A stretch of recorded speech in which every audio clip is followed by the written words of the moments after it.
Assalamualaikum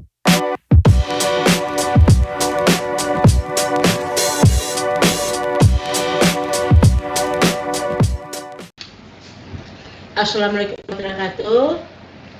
Selamat jumpa kembali dengan pertemuan ketiga distribusi provinsi ya. Materi kita hari ini pertemuan ketiga adalah distribusi frekuensi. Distribusi frekuensi adalah suatu susunan data menurut kelas interval tertentu atau menurut kategori tertentu dalam sebuah daftar. Tujuan distribusi frekuensi agar data menjadi informatif dan mudah untuk dipahami. Langkah-langkah dalam distribusi frekuensi. Yang pertama, mengurutkan data. Yang kedua, membuat kategori atau kelas data. Yang ketiga, melakukan penturusan atau tabulasi yang memasukkan nilai ke dalam interval kelas.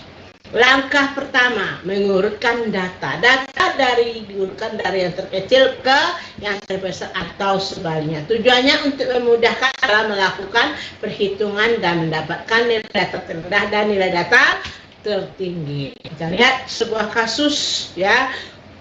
Ini adalah data harga saham perusahaan manufaktur yang terdapat di BI pada tahun 2015. Ini kode nomor kode dan perusahaan harga saham. Kita urutkan dari yang terkecil sampai yang terbesar. Data diurut dari yang terkecil ke terbesar. Nilai terkecil 215, nilai terbesar 9750 ya. Nilai terkecil 215, yang terbesar 9750. Itu kita urutkan. Ya. Kemudian langkah keduanya, membuat kategori atau kelas data. Tidak ada aturan pasti berapa banyaknya kelas. Langkah 1, banyaknya kelas sesuai dengan kebutuhan. 2, tentukan interval kelas. Langkah pertama, menghitung banyaknya kategori atau kelas aturan standar. Jumlah kategori ya, jumlah kategori. 1 ditambah 3,322 log N. Contoh N-nya 20. N-nya 20 ya, N-nya 20. Kemudian 1 ditambah 3,322 log 20. Log 20 berapa? 1,301. Jadi 1 ditambah 3,22 kali 1,301 dapatnya. Ini dia. 4532. Itu dibulatkan jumlahnya kategori itu jadi 5. Jadi apabila lebih dari setengah kita bulatkan ke atas. Bila kurang dari setengah kita bulatkan ke bawah.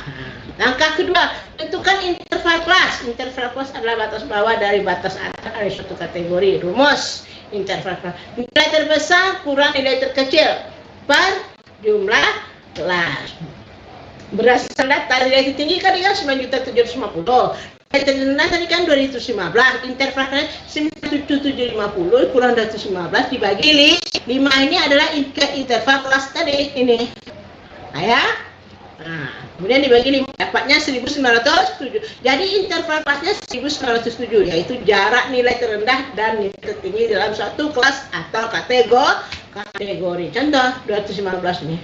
Ini dia sampai 21, 22. Jadi di 22 itu berapa? 1907. Itu dapat 203. Itu lagi ini jaraknya. Ya, itu jaraknya tuh. Kan? Tambahkan, dapatnya segitu. Nilai terendahnya berapa? Pas 2. Itu. Dah. Kemudian lakukan penelusuran atau tabulasi data. Yang pertama, distribusi frekuensi biasa. Distribusi frekuensi yang hanya berisikan jumlah frekuensi dari setiap kelompok data atau kelas. 215 sampai 222. Berapa dia? Ada 15. Dimana dapatnya jumlah frekuensinya 14. 14 ya. Dan dapatnya sini. Ini dapatnya. Kita sini. Ini berapa? Ini. Ya. Ini berapa dia? Ada 4. 14. Kemudian ada 1, 2, 3 sampai 30 berapa? Ada 3. Kemudian 4, 3, 3 ada 1. Kemudian 1. Ya. Itu dia, dari situ dah datanya tuh. Kemudian distribusi relatif. Frekuensi setiap, maksudnya frekuensi setelah dibandingkan dengan frekuensi total. Tujuannya untuk memudahkan membaca data secara tepat dan tidak kehilangan makna dari kandungan data. Dan tadi frekuensi relatif itu, ini yang tadi. Relatifnya 70.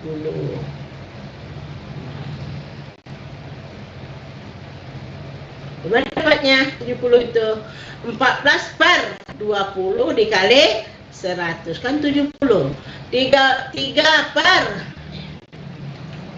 20 kali 100. Memang itu dia frekuensi relatif dan seterusnya. Oke? Dan Anda mengerti ya.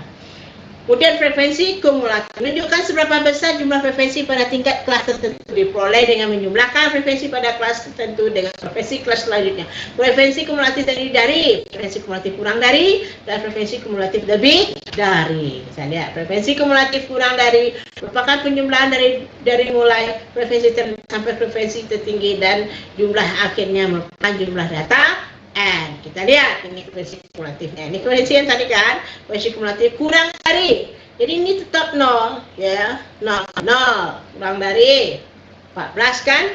0 ditambah 14 dapat 14. Kemudian 14 tambah 3 dapat 17. 17 tambah 1 dapat 18. 18 tambah 1 dan seterusnya. Akhirnya total ini tetap 20.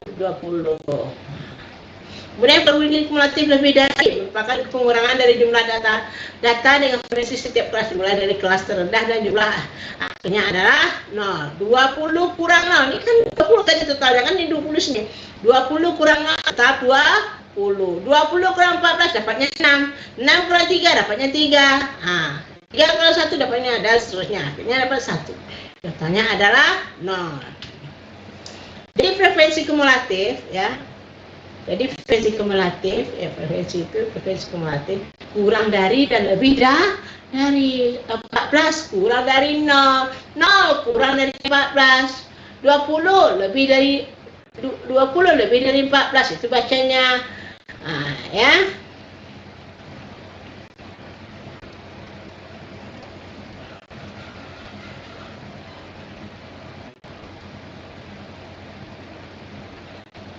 Lanjut. Hal-hal yang terkait dengan penyajian data. Pertama, batas kelas. Nilai terendah dan tertinggi. Batas kelas dalam suatu interval kelas terdiri dari macam batas kelas bawah dan batas kelas atas. Batas kelas bawah nilai terendah dalam suatu interval kelas. Nilai tertinggi dalam suatu interval kelas. Ya, ini kelas bawah. Ini adalah kelas atas. Ini batas kelas bawah. Ini batas kelas atas. Ya. Nilai tengah atau median, nilai atau perincian dari suatu interval yang dapat mewakili suatu interval kelas. Nilai tengah kelas berada di tengah-tengah pada setiap interval kelas. Nah, ini dapatnya dijumlahkan 215 ditambah 122 dibagi 2 dapatnya 19,8,5 ya. 123 ditambah 40 dibagi 2 dapatnya dan seterusnya ya.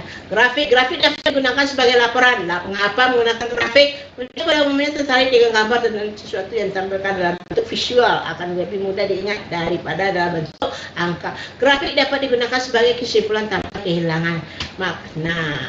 Grafik histogram merupakan diagram balok. Histogram menghubungkan antara tepi kelas interval dengan pada sumbu horizontal dan frekuensi yang setiap kelas pada sumbu vertikal. Ini dia. Lihat, kemana dia? Ini dia. Nih, 14 itu adalah frekuensinya. Ya. Ini dia tepi kelas, bawahnya. Kan? Grafik poligon menggunakan garis menghubungkan titik-titik yang merupakan koordinat antara nilai tengah kelas dengan jumlah frekuensi pada kelas tersebut. Dia tengah, kalau nilai tengah, tadi batas kelas bawah. Grafik kurva OG merupakan diagram garis menunjukkan kombinasi antara interval kelas dengan frekuensi kumulatif. Interval kelasnya, interval kelas dan frekuensi kumulatif ini dia. Ya tepi kelas ini. Nih, kelas 5 kurang setengah dapatnya. Nah, ini dia. Nah, tuh kurva OG ya. Nah, tugas bagi Anda itu ada 3, 2 ya. Anda kerjakan dan dikirim ke WA kita. Ya, sekian dan terima kasih. Selamat mengerjakan dan selamat berjumpa. Nah, baiklah, betul kita hari ini dan mengucapkan Assalamualaikum warahmatullahi wabarakatuh.